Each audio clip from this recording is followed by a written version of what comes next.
Want to become a content creator but something holds you back? Let's answer 7 questions so you will have clarity and you won't lose your mind. Hi, I am Evgeny Maximov and I've started my content creation journey in 2014 when I was a 14 years old kid and my first YouTube channel was about video games, and right now, then almost 11 years later, I still create content, and right now it's my full-time job. I create content for myself and for other business owners and online experts to grow their businesses. Let's start with the very first, the most important question. Why do you need all of this? It's about getting sales, monetizing your audience, like become famous so people will recognize you on the street, or it's about like passion. Do you want to do this? I think there are 2 main paths. First one, it's your hobby. So you just create content for fun, you do this after your work and you don't have like a plan how to monetize it. Yes, you can make money, for example, buy me a coffee or some kind of the services, but you don't have big plans to earn a lot of money out of your hobby.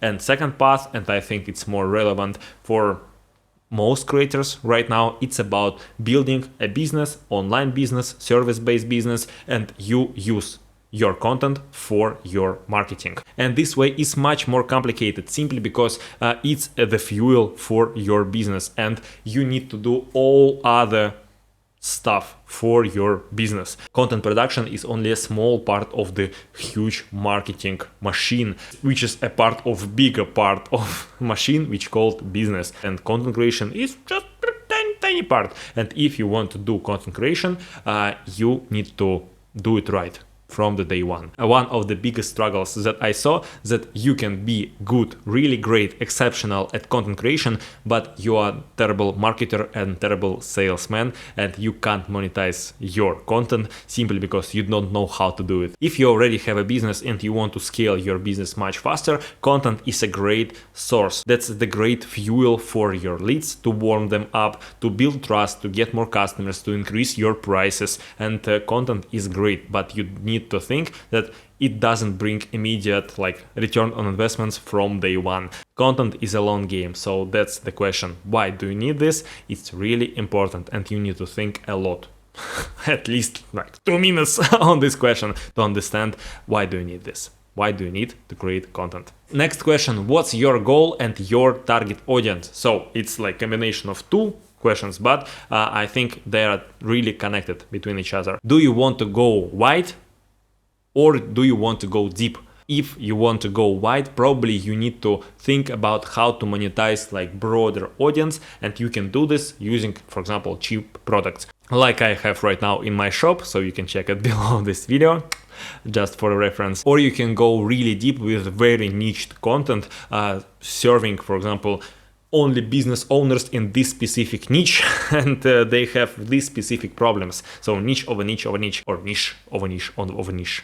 I don't know. If you want to build successful content creator business, you need to think in advance and you need to plan that during first half of year, 18, 24 months, you will be broke and you won't get a penny out of it. And based on a study, on average, you can earn your first dollar on month 5, and only in 12 months after launching your business, your revenue from your content creation stuff can be higher than revenue or like salary from your full-time job. I will repeat this phrase a lot. You need to think about long-term success.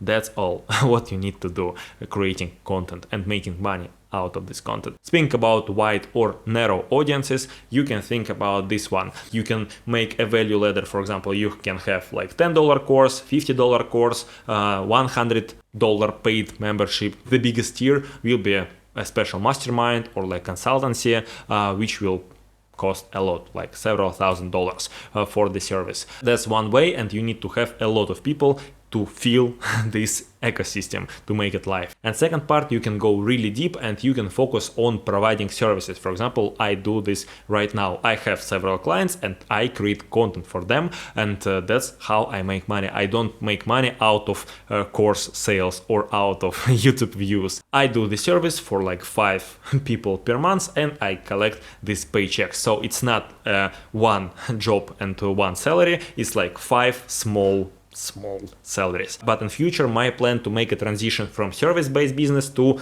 online like educational business, and I want to make a transition in like 2-3 years, because again I need to build an audience, build a bunch of online products, test them, find which one are profitable, and have product market fit. But still I think that it's much easier for you, if you want to become a content creator, to start with the services, and after it you build your online store with different courses, cheat sheets, PDF guides, and masterminds with paid communities. You need to remember that clients bring you money, not likes that hit below your video or Instagram post. Third question about what will you sell. Again, I told about it in previous question, but you can think about which products are the most suitable for you, because we have plenty of opportunities. You can record a podcast, you can record a course, it can be a text-based course, email-based course. You can sell do-it-yourself products. You can sell do-with-you services, done-for-you services. So it's plenty of opportunities. That's only products that you can sell. But also, if you have a huge following,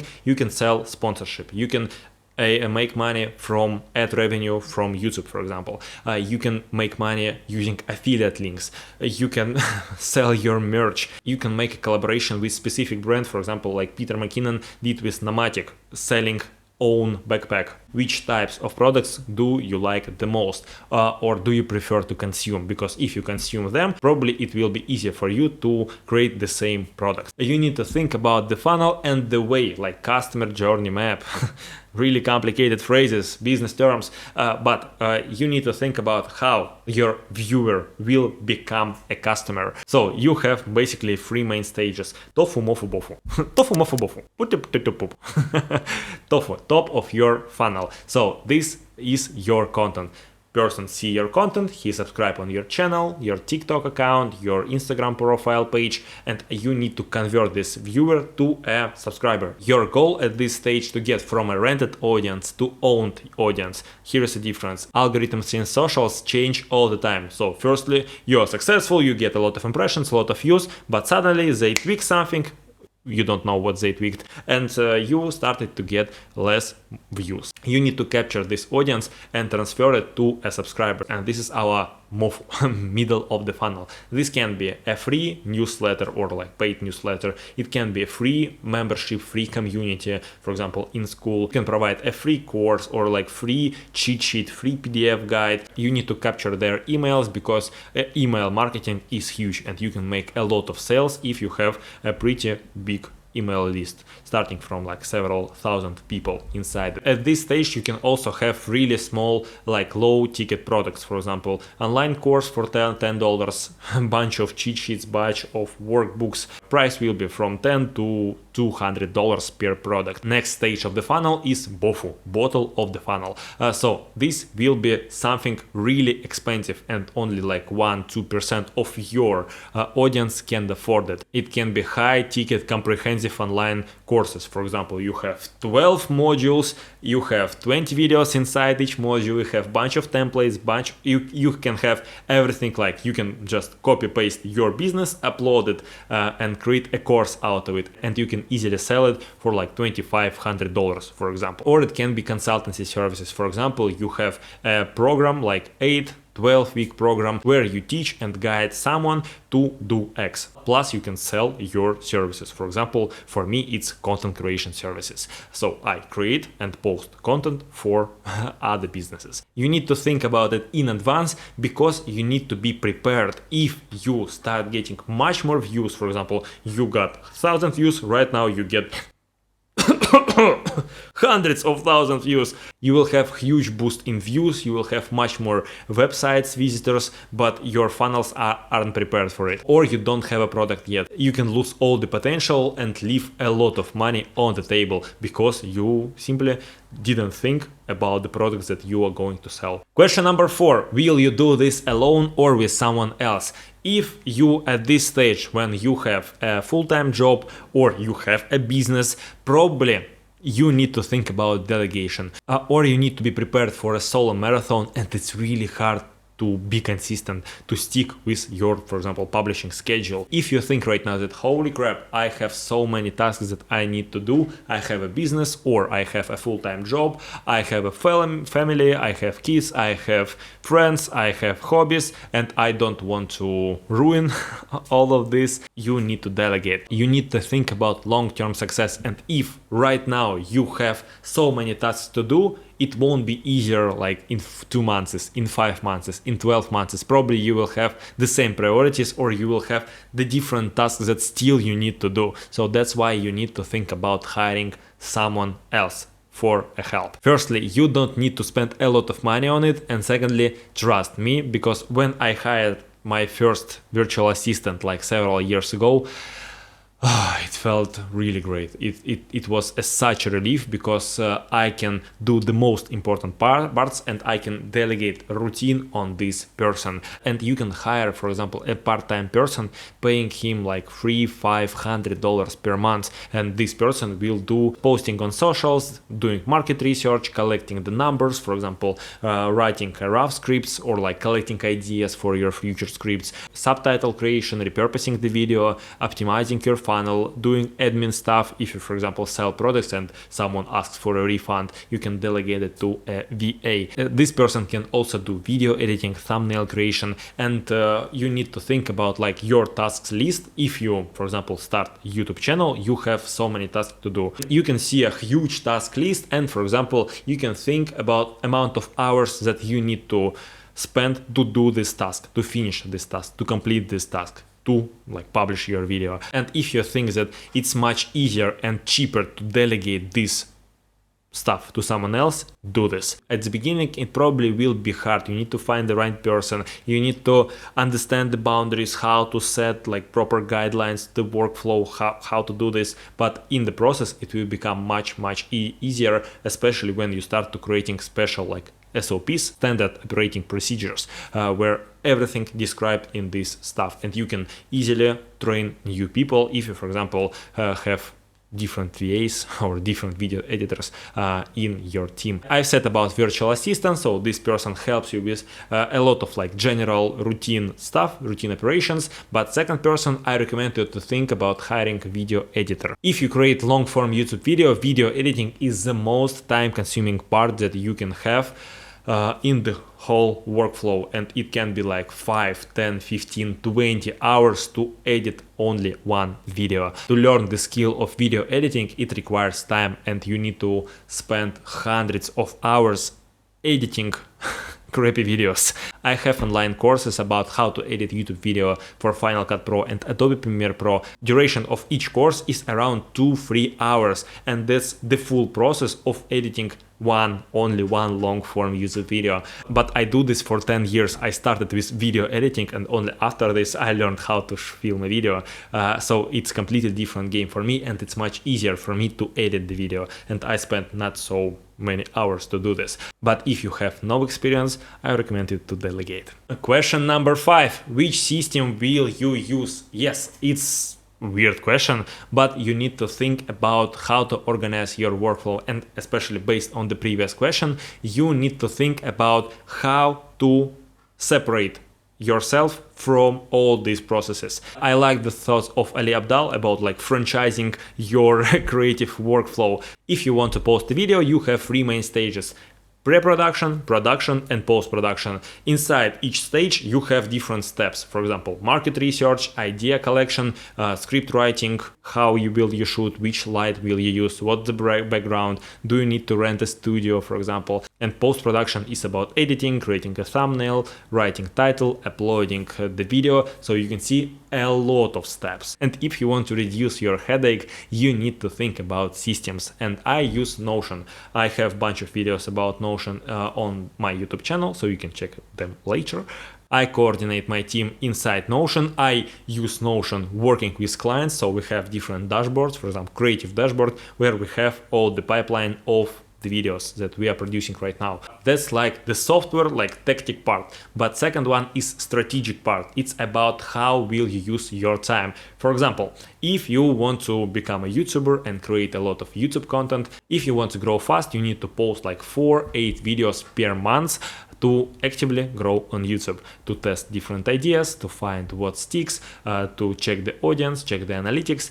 How will you create all the content? Will you use batching or just random tasks, task doing? For example, in terms of batching, you can spend, for example, 4 hours to write 8 scripts for your future video. Next day you block, for example, 8 hours, the full work day, to record 8 videos in one day. And after it, you edit them and post it and upload it based on your schedule. Or you can use a different approach. You work on only one video and that's all. You firstly write a script, record, edit, post. After it, you move on the next video, and you can use this workflow. Probably you won't get an answer right now simply because you don't have content creation experience. And I recommend you to try different work sets, skills, workflows to find what sticks with you. I think I found like the best spot for everyone, for all the parties, because I have different clients and most of them are busy entrepreneurs and they have really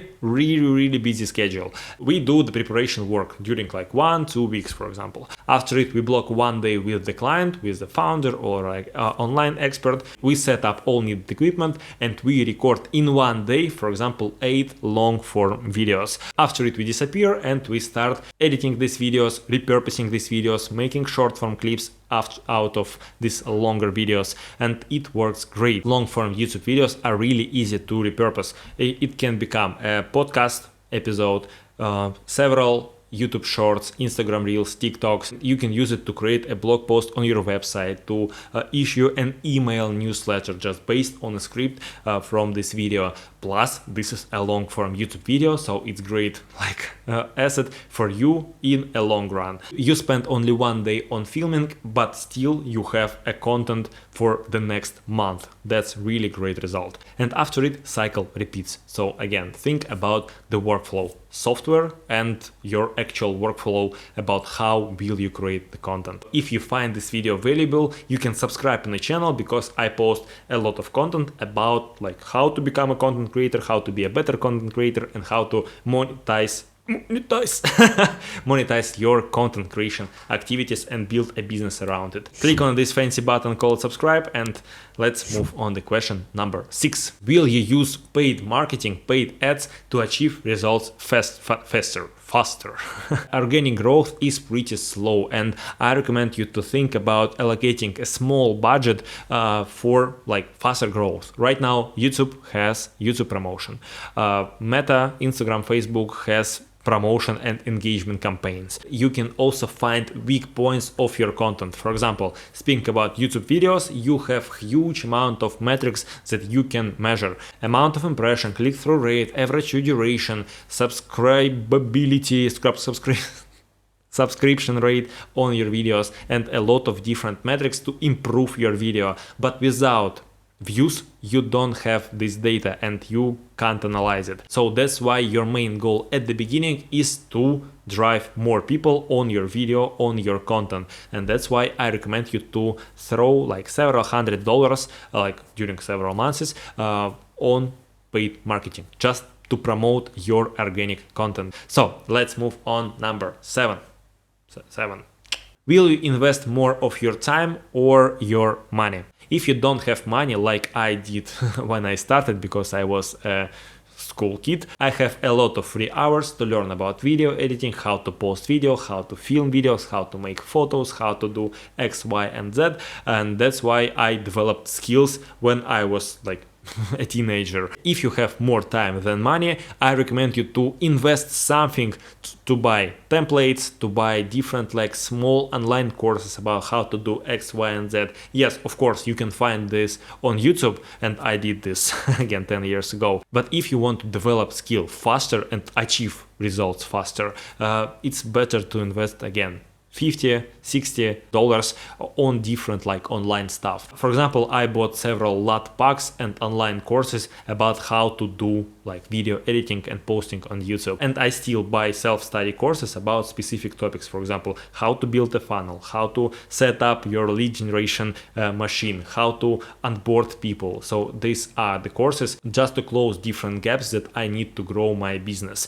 But if you have money, you have a really great salary on your job, I recommend you to invest in people. Return to the question number something, number 4, I think. I recommend you to hire video editor and virtual assistant to help you with content creation process and growing in socials. Basically, you pay for their expertise because they did this before and they just do these actions for you instead of you. Content creation is more like a gym, but in a gym you have to do everything by yourself. You can't delegate doing exercises to your trainer.